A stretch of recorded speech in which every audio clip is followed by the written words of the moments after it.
ini ada uh, sebuah batu yang menutupi tebing gunung.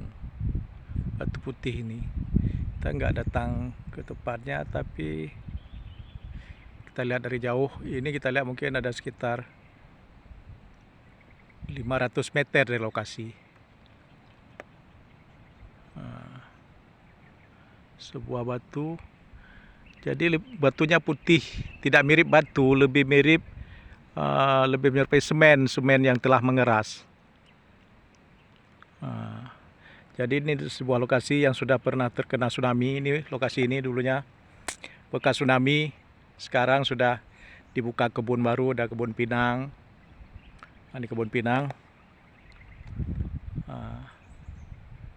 Dan sudah tumbuh hutan juga, hutan baru. Ini ada kebun pinang. Nah, ada kebun pinang nih. Ini dekat pantai Luk Sudu, dekat Teluk Luk Sudu nih, dekat pantai. Dan ini ada sebuah pesantren. Ini pesantren nih. Ini ada sebuah pesantren di sini. Pesantren kecil, nggak besar mungkin. Ada yang mengaji puluhan orang, tidak sampai ratusan orang pesantren ini.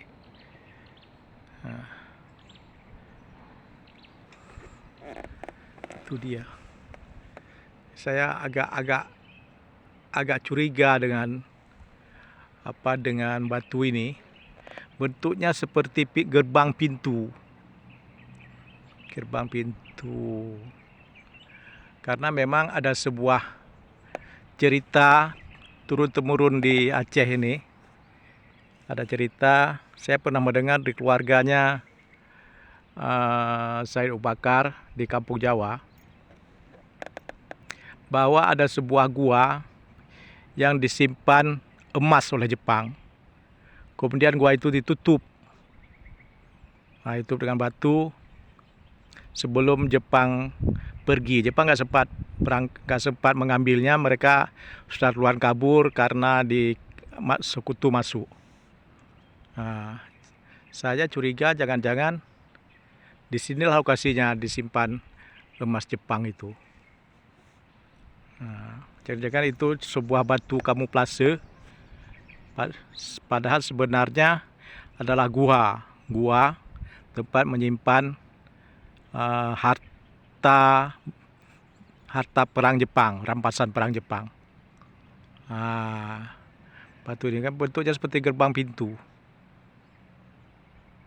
Cuma satu batu soalnya, tidak ada yang lain.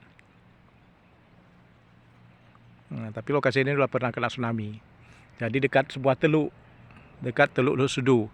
Bisa jadi memang dekat teluk dia, jadi untuk gampang diangkut ketika Jepang mau lari.